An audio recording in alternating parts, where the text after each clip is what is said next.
Ya, bismillahirrahmanirrahim. Assalamualaikum warahmatullahi wabarakatuh. Alhamdulillahirabbil alamin. Asyhadu an la ilaha illallah wa asyhadu anna Muhammadan abduhu wa rasuluhu la nabiyya ba'da. Allahumma shalli ala Muhammad wa ala alihi wa sahbihi ajma'in. Wa ba'du.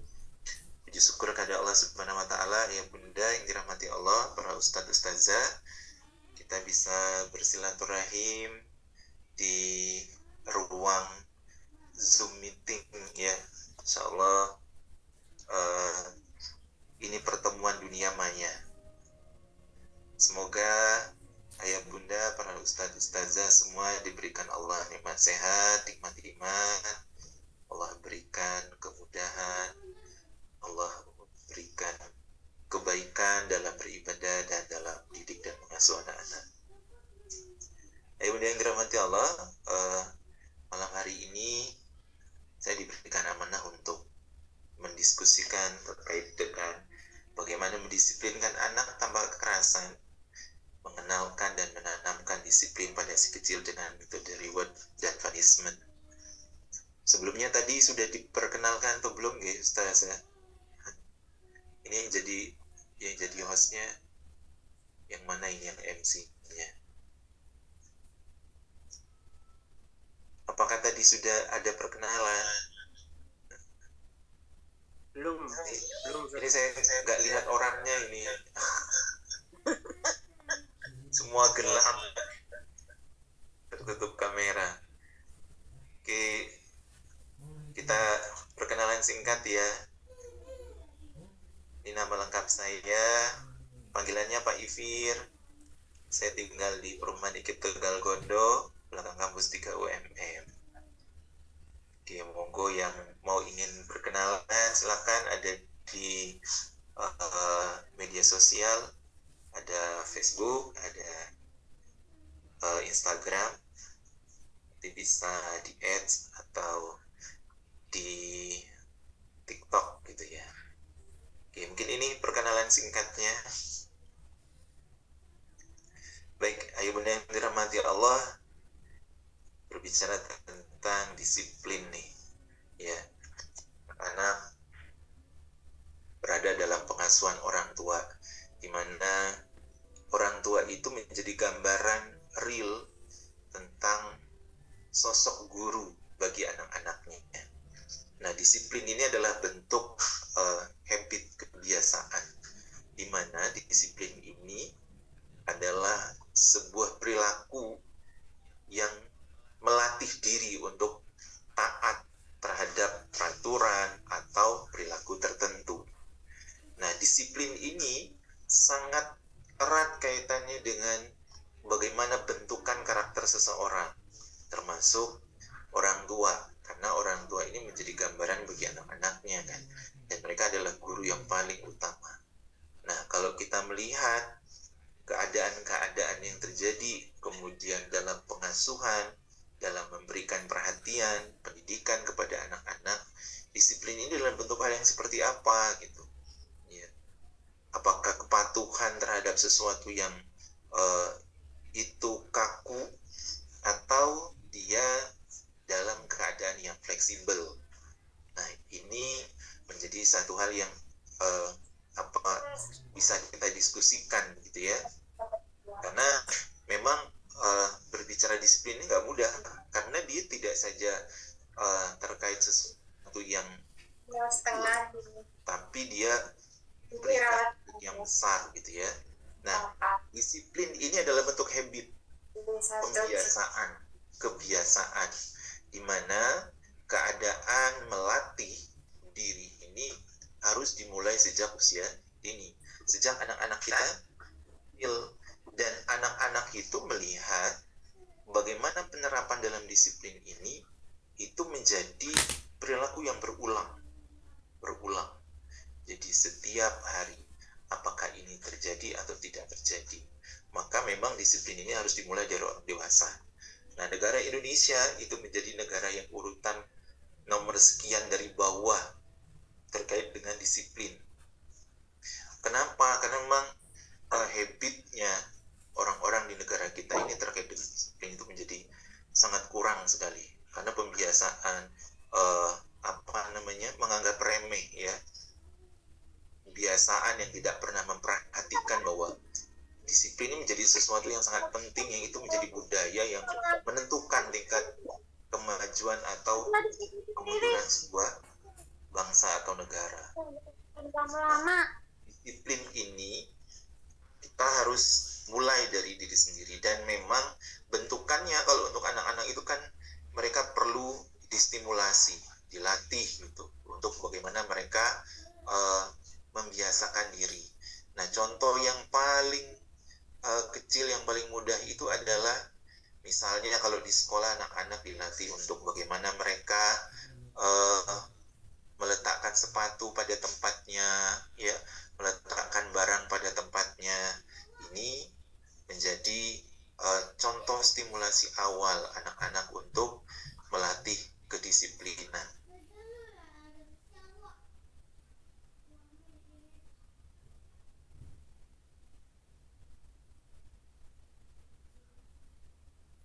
Maaf, terputus.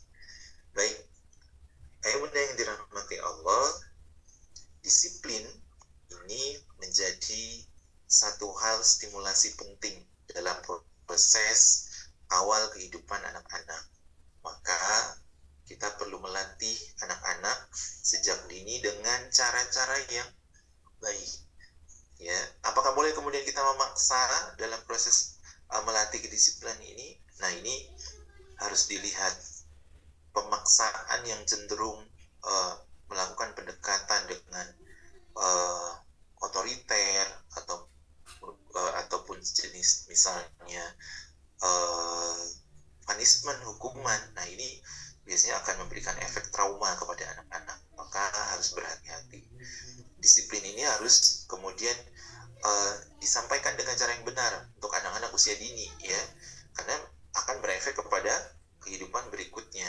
Jadi melatih dirinya untuk mematuhi peraturan atau mengikuti perilaku tertentu, sekali lagi ini sangat ditentukan dengan bagaimana contoh dan keteladanan. Karena ini menjadi sesuatu yang dia akan berulang begitu. Yang berikutnya adalah yang kita perlu perhatikan, bagaimana lingkungan membentuk anak.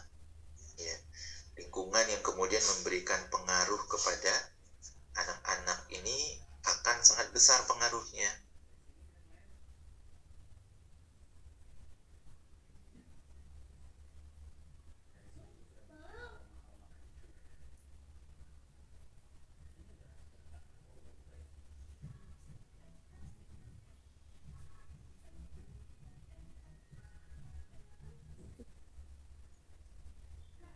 Bagaimana orang tua dengan anak-anak dan lingkungan membentuk, ya.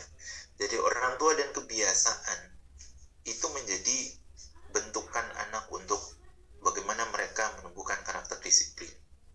Nah, keadaan-keadaan begini ini akan memberikan efek kepada anak yang itu akan membentuk sebuah fondasi dalam kehidupan mereka. Jadi orang tua, bagaimana polanya, bagaimana keadaannya, itu akan diimitasi oleh anak, akan ditiru. Ya. Nah, proses imitasi dan meniru ini akhirnya akan menjadi bagian dari karakter, fondasi dasar anak-anak, di mana mereka nanti akan melakukan itu secara berulang dan akan dilakukan tanpa disadari, karena proses imitasinya akan menjadi permanen di bangunan fondasi karakter dan kebiasaan anak. Maka di sini perlu kehati-hatian, perlu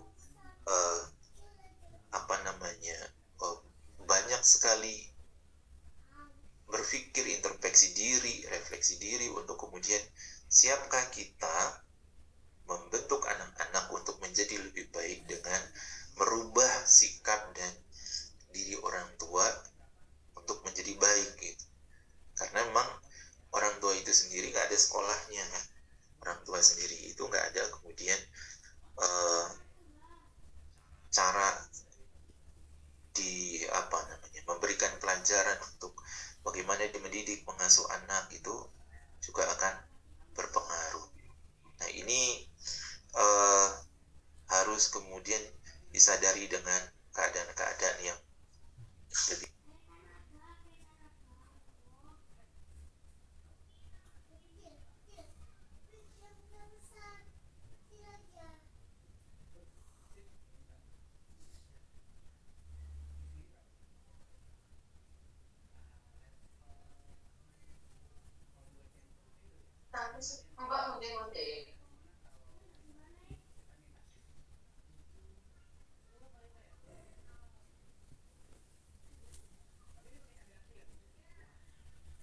Oke, baik.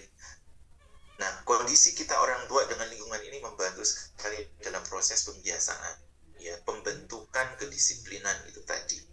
Maka orang tua dan lingkungan itu harus benar-benar memperhatikan faktor kebiasaan, karena ini akan menjadi proses yang berulang untuk dilihat anak, kemudian berulang untuk dilakukan.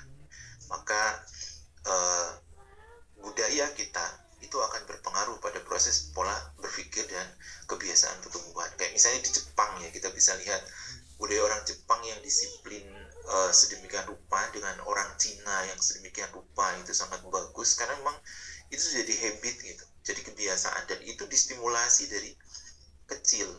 Nah, dalam bentukannya lingkungan itu juga memberikan dukungan yang sangat kuat pada proses pembiasaan kebaikan disiplin itu tadi. Maka orang tua pada saat memberikan pendidikan disiplin ini, mereka harus bersikap tegas gitu. Mereka harus bersikap tegas, kemudian memang tidak ada toleransi. Contoh misalnya ketika kebiasaan untuk membuang sampah, itu ketika ada pelanggaran maka pasti akan ada sanksi, ya.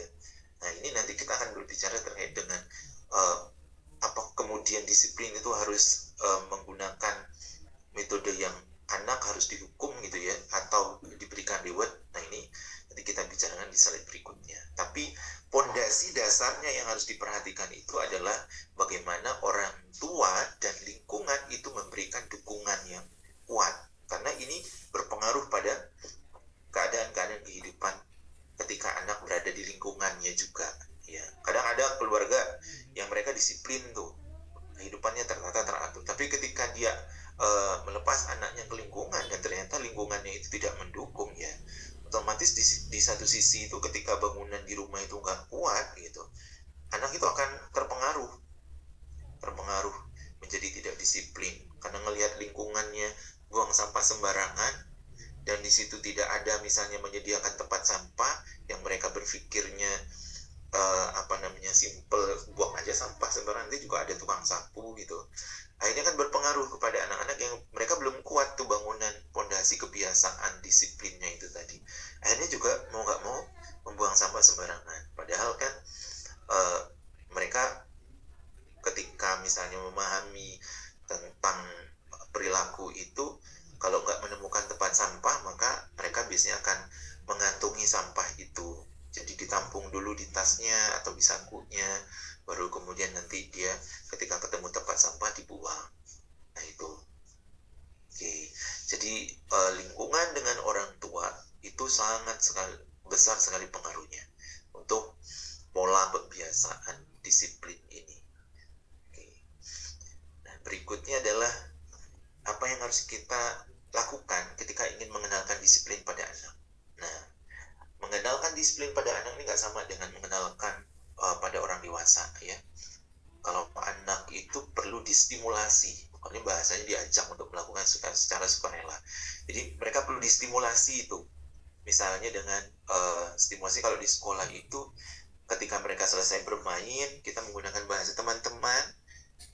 Ayo, siapa yang mau beramal, membereskan, mengembalikan mainan ke tempatnya.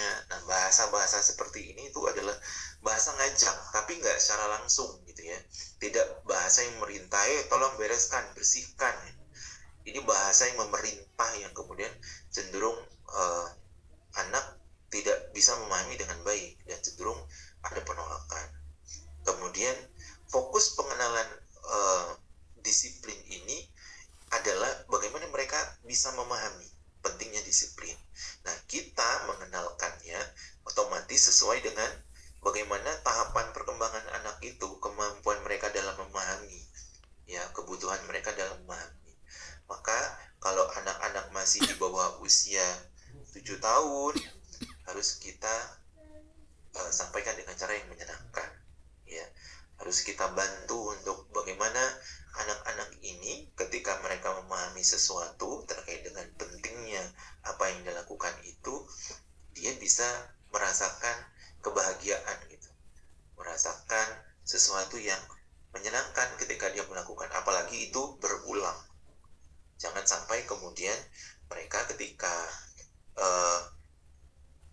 belajar tentang disiplin ini, kemudian mereka ditegaskan dengan cara yang memaksa, kemudian cenderung memberikan hukuman itu dengan cara yang tidak menyenangkan, akhirnya membuat mereka menjadi trauma gitu. Buat mereka menjadi ternyata disiplin itu menyakitkan gitu. Disiplin itu ternyata menyengsarakan. Nah, ini yang harus dihindari, ya. Jadi fokus pengenalan kita pada perilaku disiplin ini adalah bagaimana memberikan pemahaman. Itu yang pertama, ya. Jadi fahamkan kepada anak kenapa mereka harus membuang sampah pada tempatnya, kenapa mereka harus membereskan mainannya, kenapa mereka harus misalnya mandi jam sekian, bangun jam sekian, kenapa mereka harus belajar. Nah, ini harus difahamkan, dan caranya tentu saja dengan cara yang menyenangkan. Jangan kemudian memaksa dan cenderung mengintimidasi, karena ketika mereka merasakan ada ketidaknyamanan, itu anak akan menjadi trauma, cenderung merasa tersakiti, begitu. Oke, nah ini harus difahamkan dulu di awal, ya. Jadi lakukan dengan cara yang menyenangkan dan bukan cara yang cenderung memaksakan. Nah, kalau pada pengenalan stimulasi awal ini caranya benar, menyenangkan, maka anak akan mudah untuk membangun kebiasaan itu dengan secara istiqomah, ya. Jadi mereka akan senang melakukannya. Kalau misalnya habis main bongkar-bongkar gitu, dia akan membereskan, mengembalikan pada tempatnya, itu dia akan dengan sukarela, dengan rasa menyenangkan, karena dia paham gitu. Termasuk ketika misalnya kalau di Ruta Bahari itu, ketika misalnya kita menstimulasi mereka untuk menghafal, kenapa dia harus menghafal gitu. Nah, ketika stimulasi yang kita berikan untuk mendisiplinkan mereka, misalnya murojaah dan seterusnya, itu menyenangkan, maka dia akan suka mengulang gitu. Dia akan suka ketika diajak untuk menghafal. Dia akan suka ketika misalnya masuk jam-jam tertentu dia harus melakukan kegiatan-kegiatannya. Nah, ini kalau caranya benar, ya, dilakukan dengan cara yang menyenangkan. Tapi kalau kemudian sekali lagi caranya salah, maka ini akan menyakitkan, dan itu cenderung membuat anak-anak menjadi trauma. Nah, kalau di awal, kenapa kok perlakuannya beda ya dengan orang dewasa gitu? Kalau anak-anak cenderung dengan cara yang menyenangkan, dengan cara yang memahamkan dengan cara yang tidak memaksa. Sementara orang dewasa, kenapa harus kemudian dengan cara ketegasan? Karena memang kemampuannya sudah beda, ya. Orang dewasa, orang yang sudah balik itu kan kemampuan berpikirnya itu dia sudah tahu sebab akibat, dia sudah tahu konsekuensi, dia sudah harus siap bertanggung jawab. Maka ketika mereka nggak disiplin, orang dewasa itu ya wajib ditegur. Nah, teguran itu kan berupa sanksi, ya. Sanksinya kan macam-macam, mulai dari sanksi yang teringan sampai dengan sanksi yang terberat gitu. Nah, orang dewasa itu sudah memahami itu. Maka ketika orang dewasa itu perlakuan pendisiplinannya itu lebih keras, ya karena memang mereka sudah jauh lebih paham tentang apa yang dilakukan, dan dia akan lebih siap gitu. Kalau dia melanggar tuh otak dia sudah berpikir, oh berarti aku nanti akan begini nih gitu. Nah, kalau kemudian stimulasi di bawahnya itu tadi benar, baik, maka kecenderungan mereka untuk melanggar, melakukan undisiplin itu insya Allah kesadaran untuk tidak melakukan itu bagus. Tapi kalau kemudian mereka stimulasinya salah, ya cenderung itu tadi melanggar. Kayak ada perintah dilarang melintas gitu, ada tanda overboard dan dilarang membuang sampah di sini. Tapi kecenderungannya kok semakin suka membuang sampah di situ ya, karena dalam pemahamannya itu yang salah. Jadi semakin dilarang mereka cenderung akan penasaran, semakin dilarang itu semakin tambah dilakukan. Nah ini karena proses pemahaman di awal yang salah. Seperti itu. Jadi sekali lagi fokus kita untuk pada pengenalan kondisi anak-anak itu adalah lakukan dengan cara memahamkan dan menyenangkan. Jadi ini harus difahami ya, garis bawahi dengan cara yang menyenangkan. Jadi mengajak itu cenderung lebih baik bahasanya daripada menyuruh ya.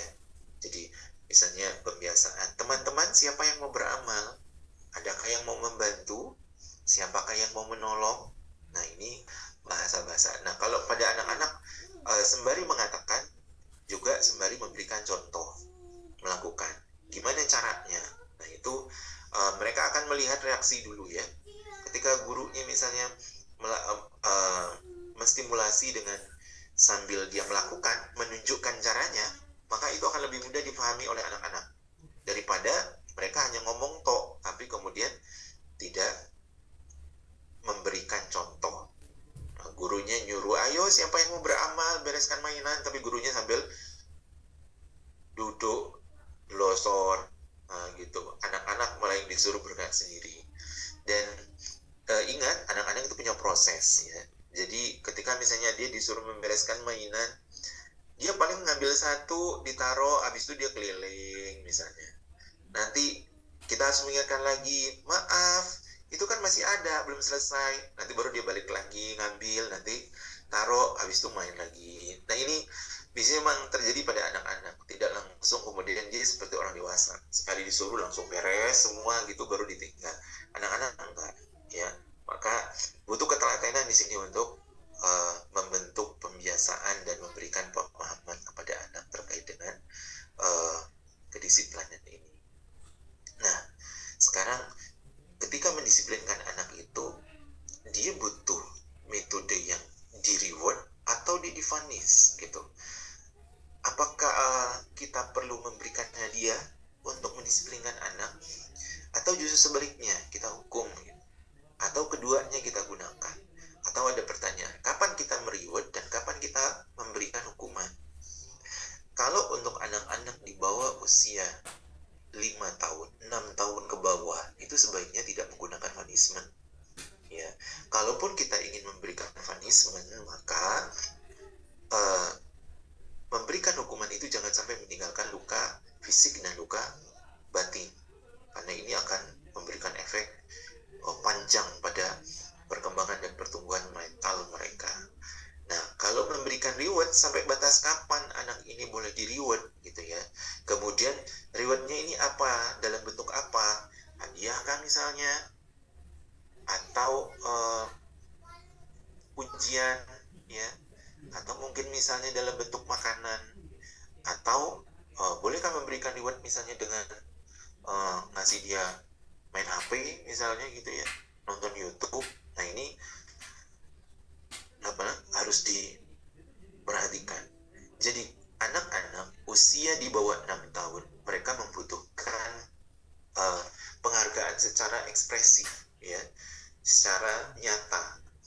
Maka ketika misalnya kita stimulasi terhadap sesuatu, kemudian mereka mampu, boleh kita memberikan reward ya. Tapi dalam batasannya memberikan reward ini tidak boleh terus-menerus, harus ada jeda. Kalau dalam teori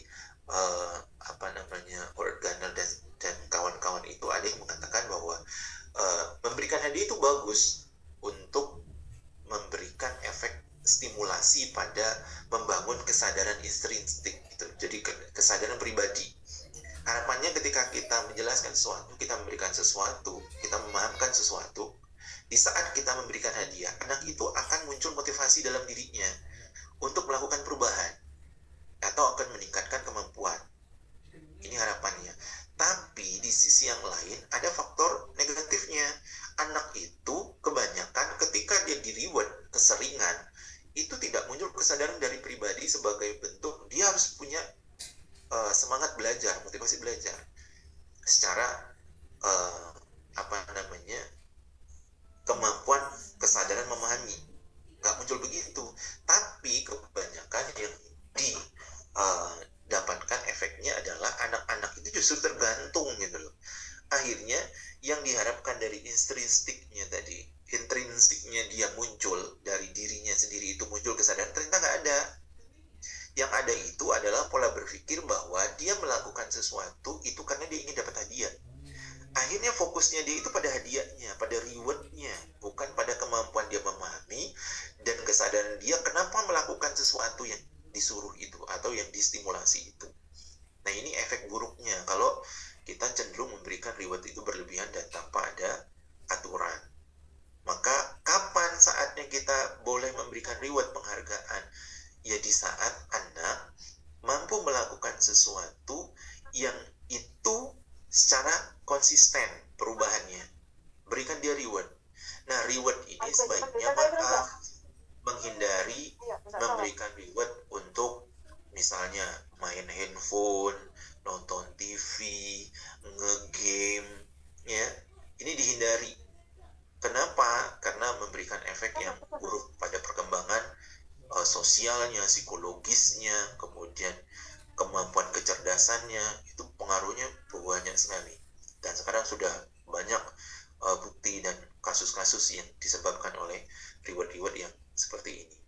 Nah, reward itu berikan dalam bentuk misalnya media bahan belajar, atau barang kesukaan, atau misalnya mainan boleh nggak? Boleh diberikan. Ya, yang jelas sesuai dengan tahapan dan perkembangan usianya gitu. Nah, kapan batasannya kita menghentikan memberikan hadiah ini gitu ya, untuk mainan, kemudian barang yang dia sukai, itu di saat dia sudah mulai memahami dengan baik bahwa apa yang dia lakukan itu memberikan efek positif kepada dirinya. Nah, itu sudah harus dikurangi. Kemudian selain memberikan mainan, barang yang dia sukai, apa yang bisa kita berikan sebagai reward untuk anak-anak? Pujian. Masya Allah, bagusnya, wah keren, luar biasa gitu ya, anak baik, bagus sekali. Jadi kata-kata yang positif, afirmasi positif itu akan memberikan efek yang luar biasa pada keadaan diri anak. Dan itu bentuk penghargaan. Oke, termasuk hal yang paling kecil, mengatakan atau mengucapkan terima kasih. Terima kasih sudah melakukan itu, terima kasih sudah mau menuruti atau mau belajar, atau ya melakukan hal itu, hal yang baik misalnya. Dan itu termasuk reward ya. Jadi pujian, atau juga bisa dengan tepukan, reaksi, memberikan tepukan tangan atau menepuk pundaknya dengan halus gitu, atau memberikan 2 jempolnya, itu juga menjadi bentuk reward atau hadiah bagi anak-anak. Nah, hadiah ini, pemberian hadiah ini sebaiknya dibatasi sampai anak usia 7 tahun. Tahun 6 ke 7 itu sudah harus dikurangi ketergantungan mereka dengan reward dalam bentuk barang. Tapi kalau dalam bentuk kata-kata itu bisa seterusnya, ya. Bentuk dorongan secara verbal itu harus dilakukan terus tuh, termasuk pada orang dewasa sekalipun kan membutuhkan reward yang seperti itu. Jadi 7 tahun ke atas terus apa yang harus dilakukan? Mengurangi memberikan reward yang terkait dengan benda atau barang-barang kesukaan, ya, termasuk misalnya dengan perjanjian, nanti kalau aku bisa ini maka aku pengen ini ya gitu, nanti aku pengen itu ya. Nah, ini juga dihindari ya kalau sudah di atas 7 tahun. Nah, apa yang bisa dilakukan di atas 7 tahun itu untuk memberikan reward? Kata-kata afirmasi positif ya, ucapan penghargaan dengan terima kasih, anak hebat, anak solih ya, itu yang bisa kita lakukan. Kemudian punishment ini boleh nggak kita terapkan? Kalau misalnya kita ingin mendisiplinkan dia nih, menghafal di jam sekian, targetnya sekian itu, kemudian kalau nggak bisa kita pukul atau kita punishment. Untuk anak di bawah usia 6 tahun, punishment ini ini lebih kepada penjelasan tentang sebab akibat. Jadi kita akan mengatakan kepada mereka, kalau kamu melakukan ini, maka yang terjadi efeknya, akibatnya akan seperti ini. Nah, pembelajaran proses sebab akibat ini akan membantu menumbuhkan kesadaran anak terhadap apa yang akan dia lakukan. Dan kalau kemudian dia tidak melakukan, apa efeknya? Ini untuk anak di bawah 6 tahun.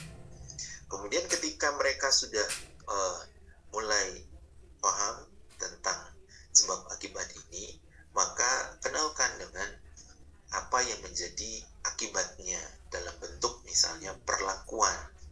Contoh, ketika misalnya dia tidak bangun pagi, atau misalnya dia tidak menghafal, ya, maka apa akibatnya?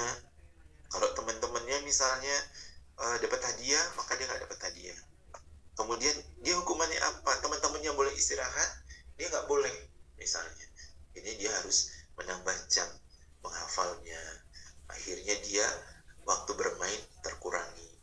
Nah, ini bisa diterapkan untuk anak-anak yang usianya 5 ke 6 tahun, 6 ke 7 tahun. Jadi sudah ada sebab akibat proses yang nyata gitu.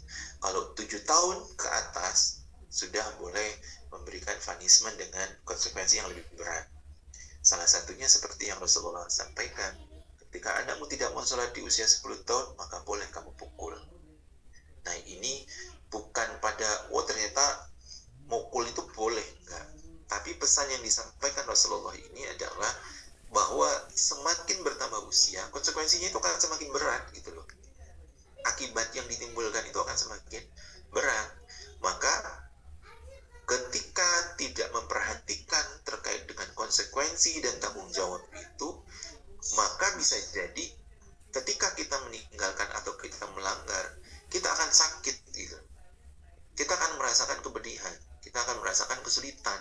Nah, itu sebetulnya bahasa pukulan, ya. Bukan kemudian memukul dalam bentuk fisik. Tapi kalau misalnya pukulan dalam bentuk fisik, apakah dibenarkan, apa dibolehkan? Karena bisa jadi kan pukulan itu adalah bentuk ancaman yang dia juga menunjukkan ketegasan. Ya boleh saja selama pelanggaran itu sudah sangat berat. Oke, kemudian kita sudah memberikan warning sebelumnya, sudah mengingatkan dengan verbal gitu ya, dan mengingatkan dengan cara yang sudah berulang-ulang tapi tetap tidak dipatuhi, maka boleh kita menggunakan kekerasan untuk memukul. Tapi ingat, ada batasannya kata Rasulullah, tidak boleh memukul di area muka ataupun di area wajah dan di badan, ya. Boleh dipukul itu di betis atau di pantatnya. Nah, ini memukul pun harus dengan ketentuan, tidak boleh dengan tujuan untuk menyakiti, itu nggak boleh. Jadi tujuan memukul itu adalah memberikan efek jerah, bahwa ada rasa sakit yang engkau terima, baik secara fisik maupun secara psikis, dari sebab konsekuensi akibat karena kamu melanggar sesuatu ketentuan. Nah, ini mengajarkan ketegasan. Maka anak itu tidak bukan berarti dia nggak boleh merasakan rasa sakit ya karena perilaku yang dia lakukan itu, ya, pelanggaran yang sudah dia lakukan. Enggak, dia perlu merasakan bahwa ada saatnya dia akan sakit gitu loh, ya, baik secara fisik ataupun psikis. Nah, pesan lain yang Rasulullah sampaikan itu adalah hidup ini keras ya, hidup ini berat ya. Maka ketika kau bermain dengan sesuatu yang itu melanggar syariat, maka tegas hukumannya Allah. Maka dalam Al-Quran itu kan juga disampaikan bahwa ada neraka yang akan menjadi tempat orang-orang yang tidak mau taat kepada aturan Allah, tidak mau taat kepada perintahnya Allah. Ada siksa di dalam kubur, ada siksa neraka yang jauh lebih menyakitkan dan seterusnya. Ini bahasa-bahasa pukulan, ya, artinya memang benar-benar itu sebuah ancaman gitu. Nah, dalam batasan ini, selama dia dibolehkan dan diatur dalam syariat, ya tidak masalah dilakukan untuk anak-anak yang di atas usia 7 tahun, ya. Cuma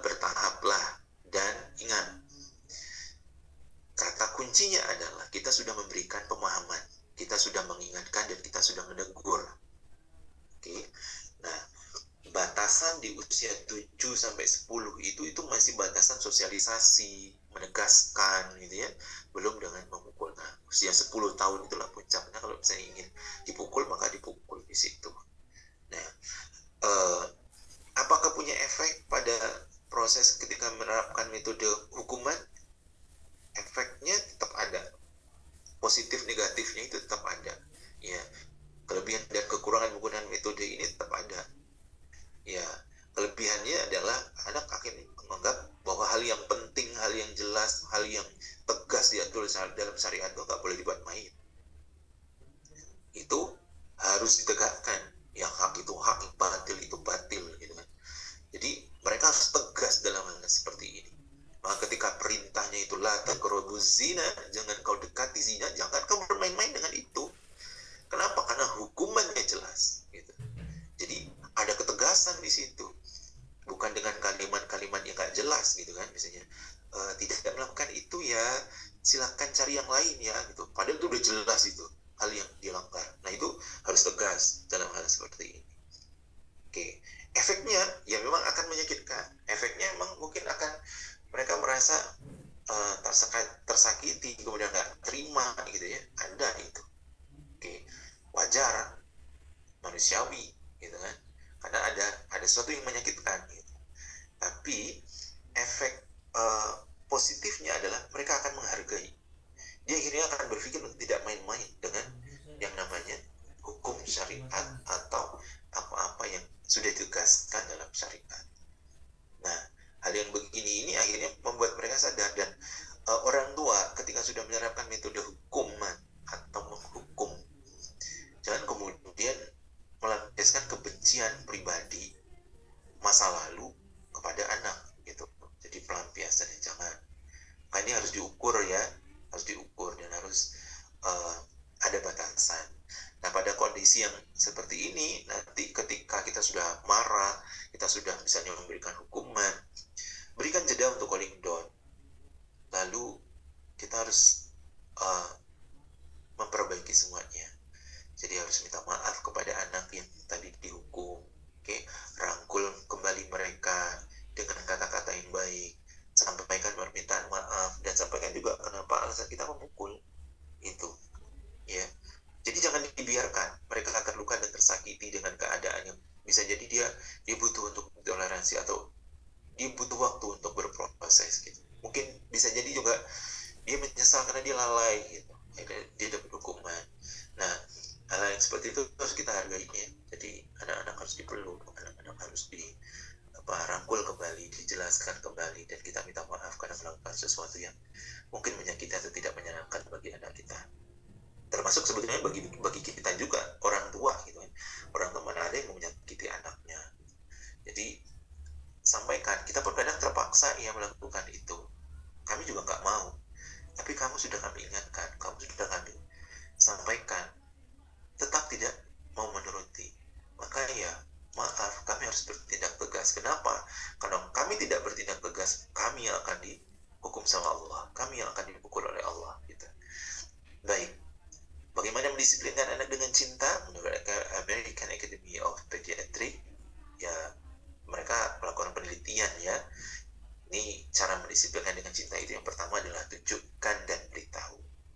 Jadi tunjukkan, ini loh nak, kemudian sampaikan ini adalah begini dan begitu. Tetapkan batasan ya, mana yang boleh dan mana yang tidak. Nah, ini saya ingin sampaikan kepada para orang tua, ayah bunda, jangan berikan gadget kepada anak sebagai hadiah ya, dengan janji-janji itu kamu boleh main game atau apalah gitu. Termasuk misalnya boleh nggak dengerin murotal itu dari YouTube ya. Menurut saya bagus sih murotalnya, tapi YouTube-nya itu loh, kita nggak tahu ada iklan-iklan yang masuk, dan banyak hal yang di situ kalau saya melihat mudaratnya lebih tinggi daripada manfaatnya. Karena kalau sudah YouTube-an itu, anak pegang HP dulu itu fokusnya itu sudah sudah tinggi, kemudian dia akhirnya akan tenggelam dalam dunia yang hanya mereka sendiri gitu.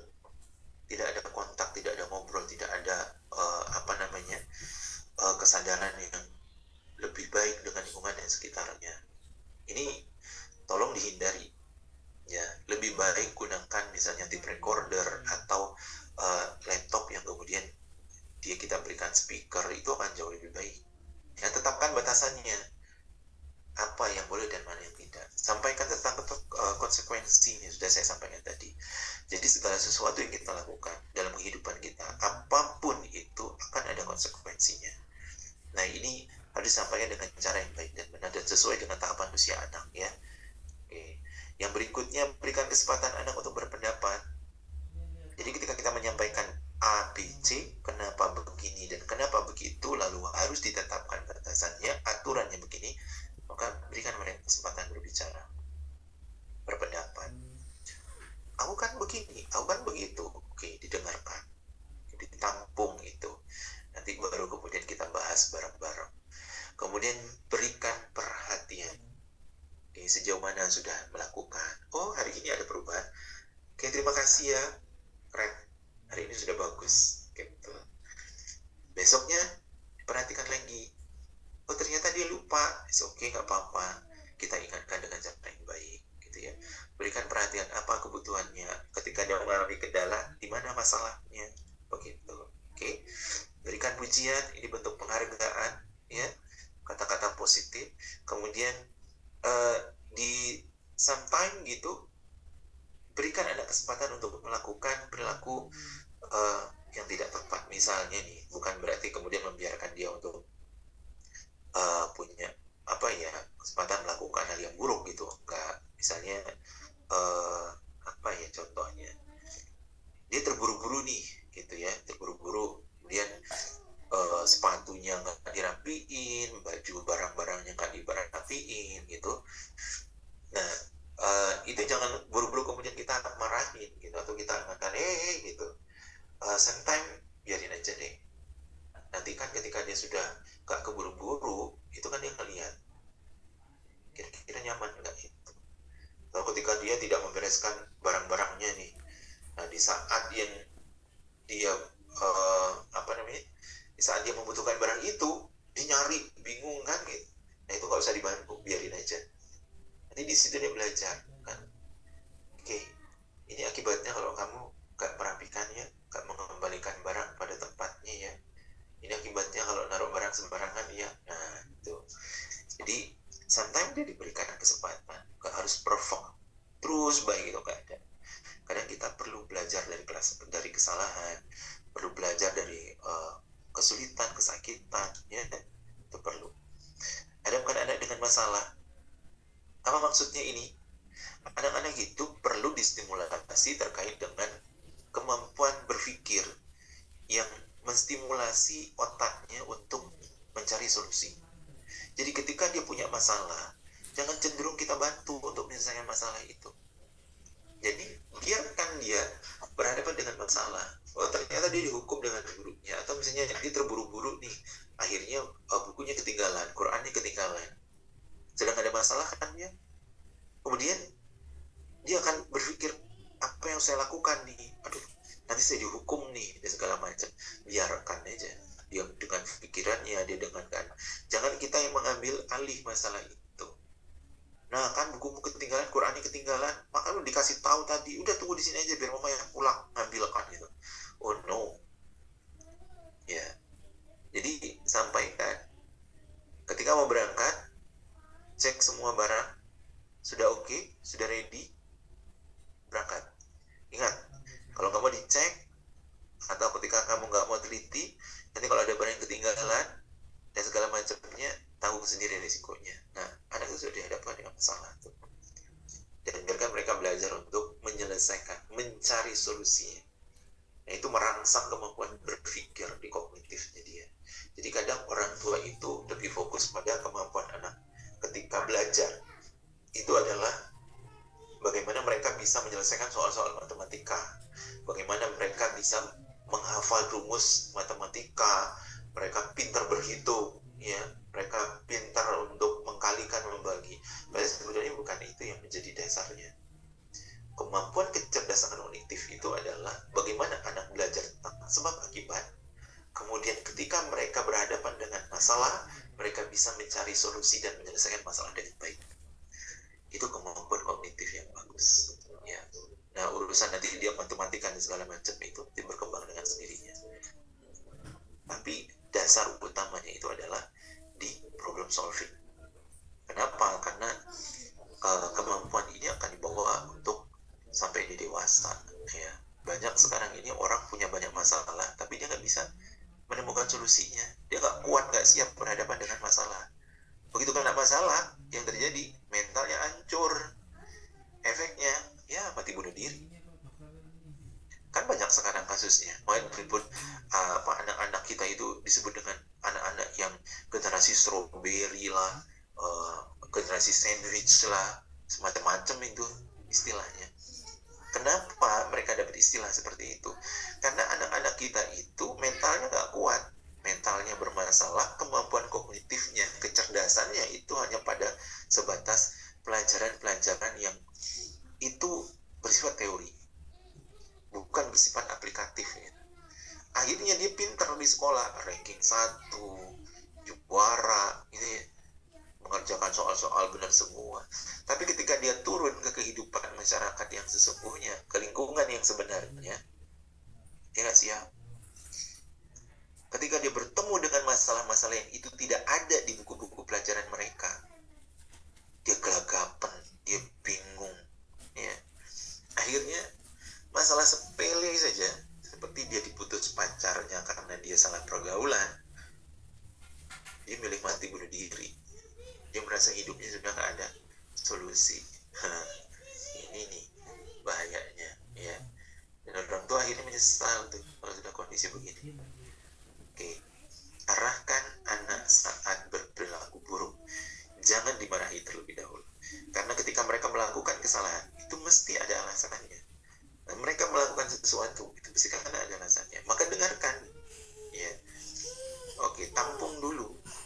Apa masalahnya? Gitu. Oke, kenapa seperti ini? Dengarkan, lalu arahkan. Nah, ketika sudah didengarkan, diarahkan, ya, didampingi, sepanggah, sepanjat, oke, panas dia, hukum dia. Kenapa? Nah, kita tidak bisa selamanya untuk mendampingi. Sudah diarahkan, itu tandanya kamu harus belajar dari kesalahan itu. Tapi dia kamu belajar dari kesalahan itu, ya sudah. Berikan dia hukuman sebagai pelajaran untuk penegasan. Tetapkan batas waktu. Oke. Ketika melakukan sesuatu, ketika dia mengingatkan sesuatu, atau kemudian ketika dia belajar sesuatu, ada batas waktunya. Sampai kapan? Oke, ini untuk memberikan ketegasan bahwa kita nggak bisa terus-menerus hanya berada di satu titik. Termasuk kepada anak-anak begitu ya. Masa harus begini terus? Oke. Jadi ada stimulasi di mana dia diberikan ketegasan gitu. Dia diberikan kemampuan kita stimulasi mereka untuk memiliki kemampuan berpikir yang tepat gitu, yang tepat dan yang cepat dan tepat, seperti itu. Orang tua dan keteladanan ini menjadi hal yang paling penting. Kenapa? Karena orang tua itu menjadi guru yang pertama bagi anak-anaknya. Maka kalau ibunda ingin anak-anak itu disiplin dalam menghafal Quran atau berkegiatan belajar dan seterusnya, maka tunjukkan dulu itu kepada anak. Anda harus melakukan yang terbaik dengan dirimu sendiri tentunya. Kalau Anda tidak mampu melakukan dengan baik pada dirimu sendiri, hanya kemudian bersikap dan bersifat menuntut, maka tidak akan ada perubahan pada diri anak. Kenapa? Karena dia melihat, dia berkaca, alah, saya ngomong aja kayak gitu, sementara saya harus begini. Jadi gak kuat itu dorongan intrinsik dari tubuh, dari dalam dirinya, motivasi dari dirinya itu gak kuat. Tapi ketika orang tuanya menunjukkan keteladanan dan dia bisa melihat, gitu ya, dia bisa merasakan, maka otomatis anak itu akan memiliki kedisiplinan yang kuat. Dia akan ikut orang tuanya dengan segala macam polanya tanpa harus dipaksa, tanpa harus diberikan reward dan hukuman. Oke, mungkin itu insyaallah saja yang bisa saya sampaikan ibunda. Monggo kalau misalnya ingin dilanjutkan dengan diskusi atau kita selesaikan di sini. Oke, terima kasih. Assalamualaikum warahmatullahi wabarakatuh. Ustaz.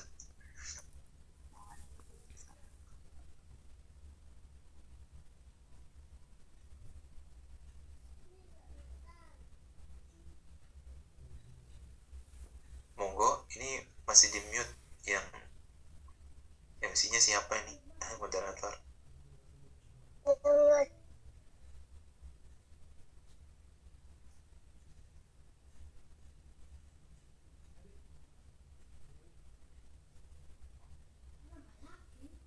Ustazah Sulis?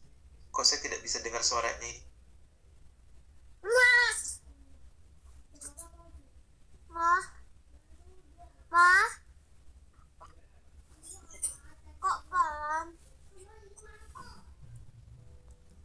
Ustadz Khalid.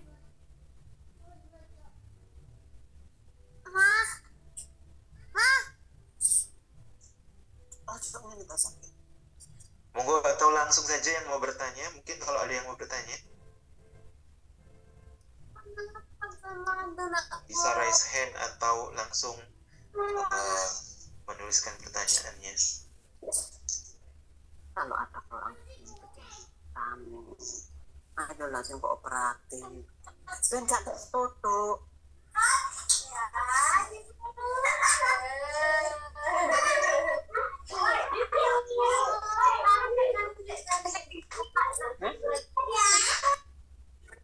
Apa nih mati? Saya bantu ya Ustadz Khalid ya. Monggo ibu-ibu mungkin ada pertanyaan bisa nulis di kolom chat atau bisa langsung bertanya kepada Ustadz Ifir secara langsung. Untuk memulai nggih Ustadz, saya izin bertanya Ustadz Ifir terkait reward. Bagaimana kalau memang sudah terlanjur Ustadz, misalkan memang untuk lingkungan lepas dari gadget itu kan kayaknya dalam masa-masa sekarang itu kan kayaknya susah ya Ustadz. Kayak seperti saya itu, anak-anak saya itu kepinginnya itu loh Mi, temanku di sekolah itu juga kalau pulang itu pasti dikasih waktu untuk gadget sama orang tuanya, misalkan gitu ya Ustadz. Terus saya kan juga pernah dengar dari status orang gitu bahwa memang di era-era sekarang itu kita tidak bisa lepas dari gadget, daripada nanti anaknya itu keluar dari rumah tahu gadgetnya dari luar rumah, mending tahu gadgetnya dari rumah tapi kita bisa membatasi hal-hal yang memang bisa kita filter untuk anak-anak kita gitu Ustadz. Nah bagaimana kalau yang sudah terlanjur memberikan reward seperti memberikan waktu misalkan 1 jam untuk gadget gitu gimana nggih Ustadz?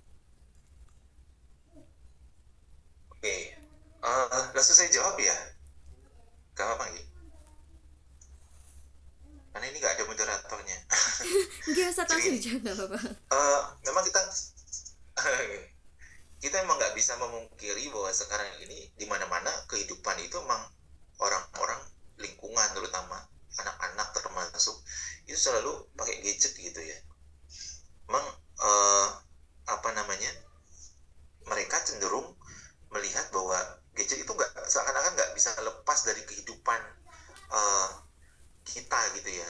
Sampai akhirnya kemudian ya udah anak-anak dikasih gadget aja gitu. Sementara kita punya kekhawatiran kalau nggak dikasih nanti kasihan anak kita dan seterusnya. Pada dasarnya yang harus kita pahami adalah usia berapa sih anak itu boleh pegang gadget gitu ya, itu yang pertama harus kita pahami. Kemudian fungsi gadget itu untuk apa? Nah, kita belajar dari orang yang menciptakan gadget ya, yang membuat gadget itu, Bill Gates, Steve Jobs, orang-orang yang mereka memproduksi itu gitu loh. Mereka punya aturan loh kepada keluarga dan anaknya. Anak-anak mereka itu tidak boleh menggunakan gadget sebelum usia 14 tahun. Bayangkan loh, 14 tahun. Kenapa kok mereka yang menciptakan, yang membuat itu punya batasan untuk anaknya? Karena sebelum mereka memasarkan produk mereka, sebelum mereka memproduksi produk mereka itu, mereka sudah meneliti loh. Jadi mereka sudah meneliti memberikan gadget itu kepada anak kecil mulai bayi sampai dengan orang dewasa. Dan di situ dia mengamati gitu. Mereka mengamati apa yang terjadi. Nah, ternyata setelah mereka melakukan penelitian itu, mereka menemukan fakta bahwa bahayanya luar biasa. Nah, diteliti lagi dalam rentang usia 0 sampai sekian itu usia berapa sih yang tepat untuk anak-anak itu boleh pegang gadget? Ternyata idealnya itu usia 14 tahun. Nah, sekarang ini kita jangan memakai ukuran bahwa anak orang punya, anak kita enggak. Atau kita ketakutan nanti anak kita gaptek dengan teknologi.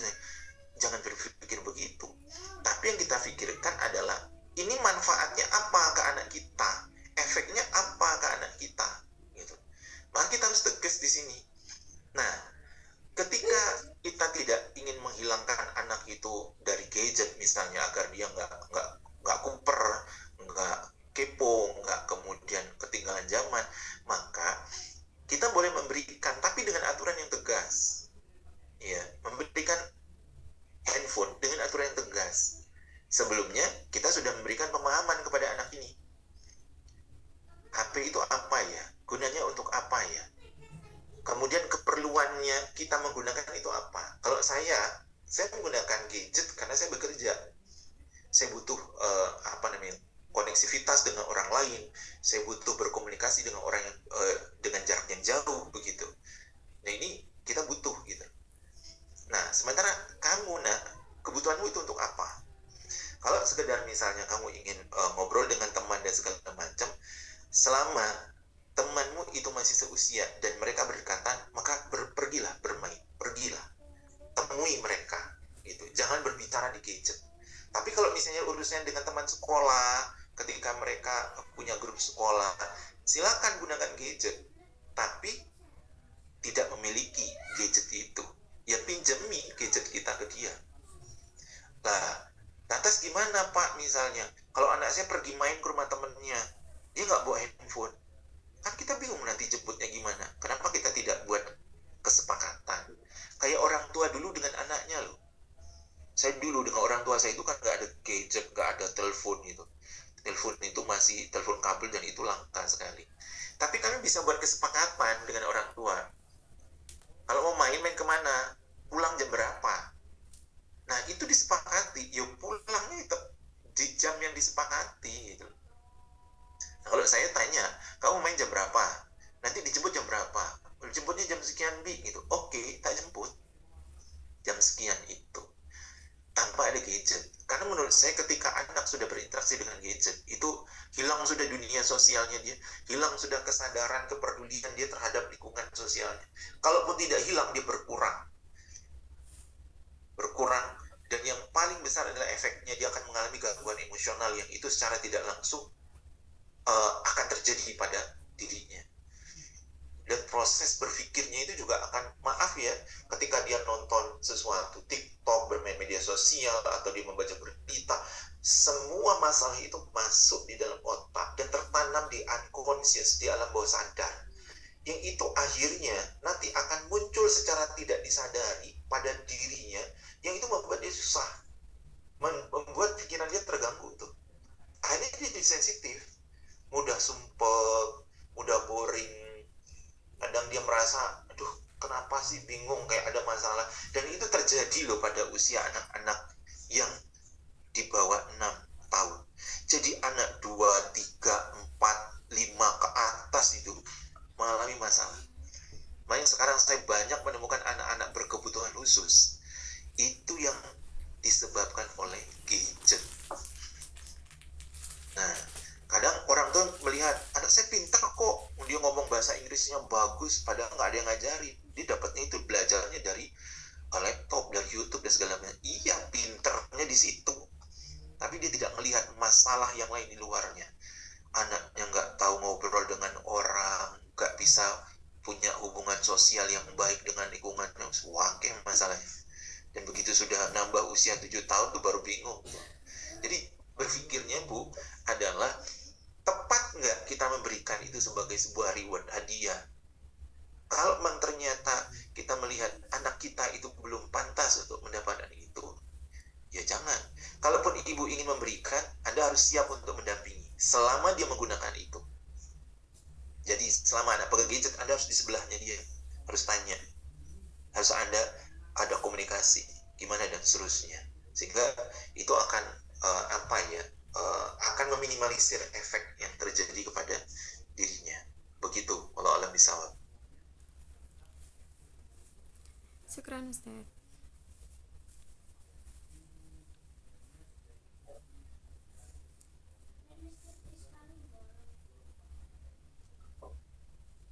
Oke, monggo ada yang sebentar ya, saya izin dulu ngambil charger. Ini kayaknya sudah mau krisis. Bentar Ustaz.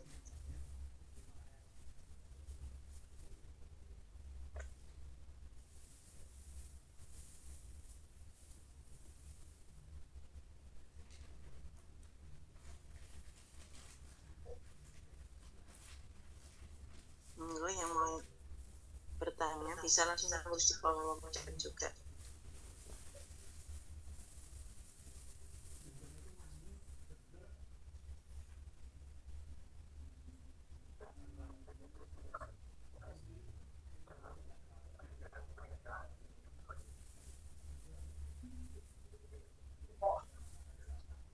Iya, Fuad. Monggo lanjut.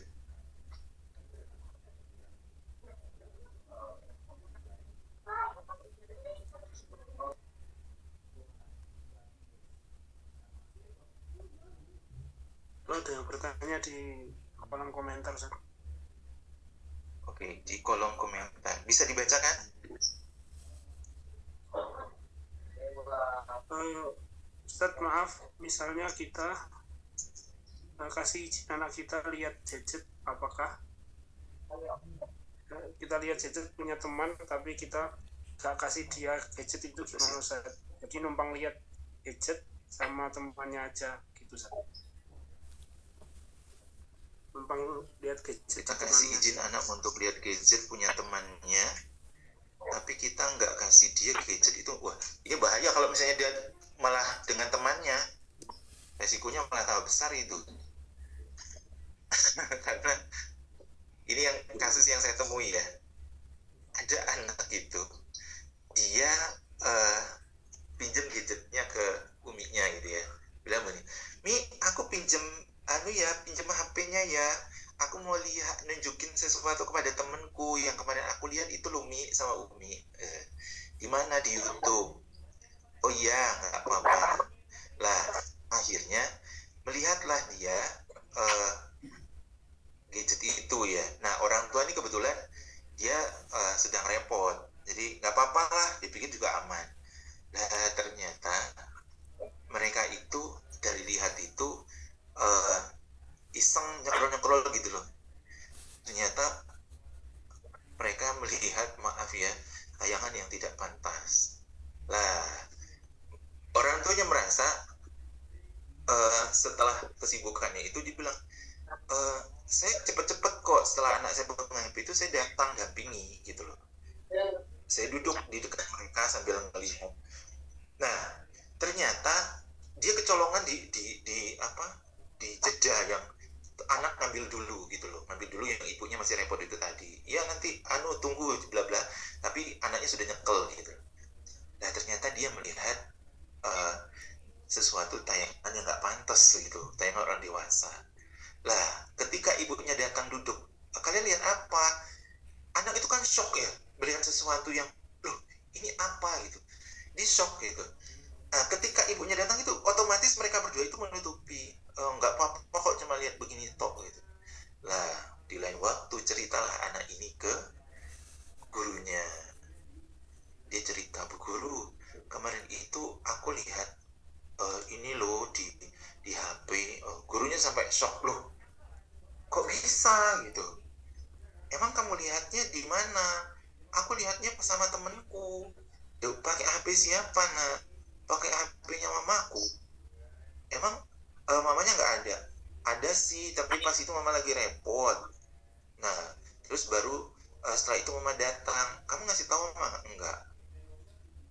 Nah, jadi kalaupun misalnya ya kita ingin melihat anak, memberikan kesempatan pada anak untuk lihat handphone, itu ya pastikan handphone temannya juga aman gitu.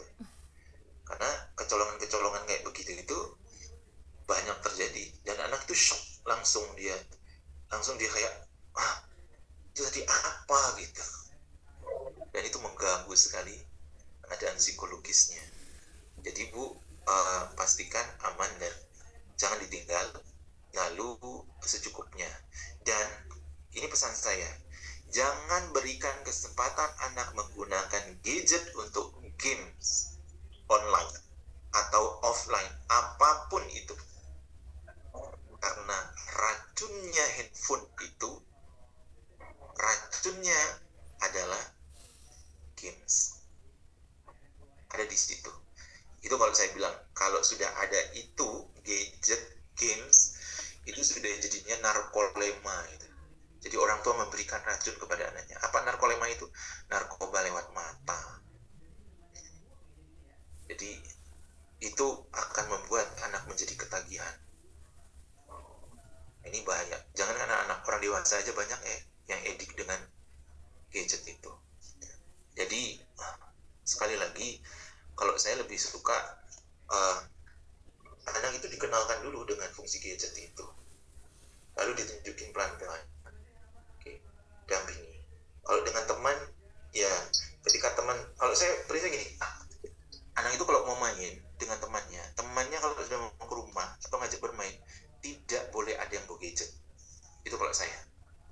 Kalau kalian mau main, main, bermainlah, mau main bola kayak apa kayak, yang penting tidak bawa gadget. Dan bermain itu harus mengeksplorasi kebutuhan fisik ya, secara secara langsung mereka akan ada interaksi sosial, dan kemudian verbal, bahasa, pengungkapan ekspresi dari emosi, bahasa senang dan senang, sedih, marah gitu, itu ada di permainan. Makanya saya selalu bilang ke anak saya, kalau temanmu bawa HP, pulang, gak usah main, pulang. Karena kalau sudah pegang HP itu gak bakalan main, gak akan ada interaksi gitu. Tapi kalau dia main, teman nggak ada yang bawa HP, biasanya mereka akan seru itu bermainnya, main bola, berpetualang. Jadi kayak apa ya, masa-masa kecil orang tua zaman 80-an 70-an tuh seru kan yang begitu itu. Nah sekarang yang begitu itu sudah mulai hilang ya. Mungkin begitu kalau alam bisawab. Mungkin ada lagi yang mau bertanya.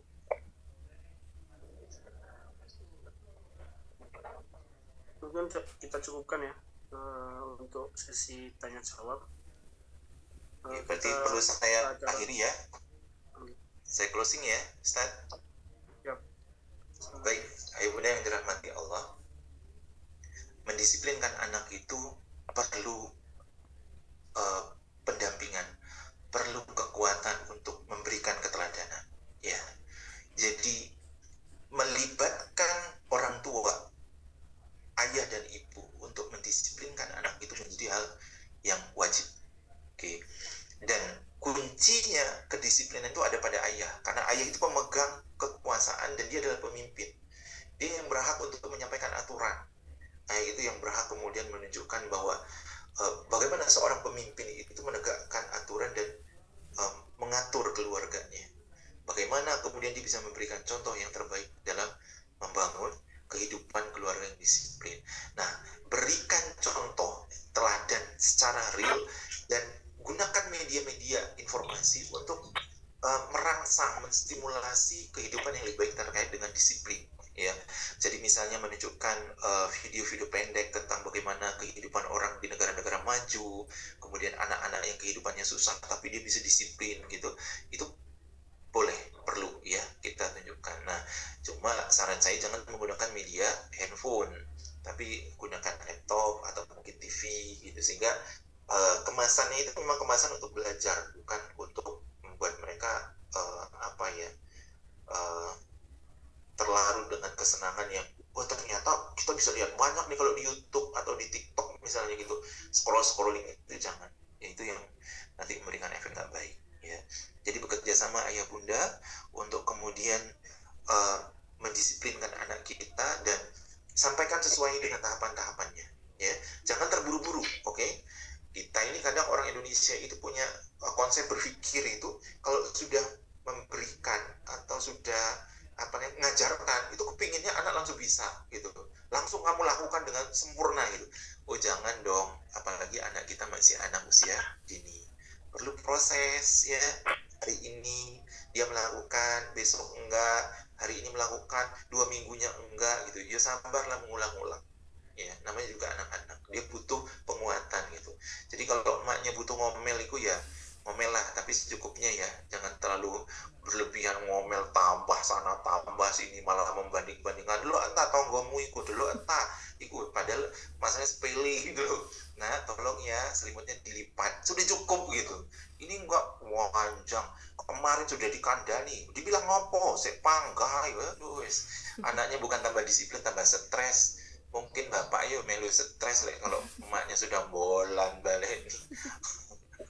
Kayak gitu itu kadang emang ibu bilang gini, saya itu butuh menyalurkan 20.000 kata. Ya nggak apa-apa salurkan, tapi dengan cara yang benar dan di saluran yang benar gitu ya.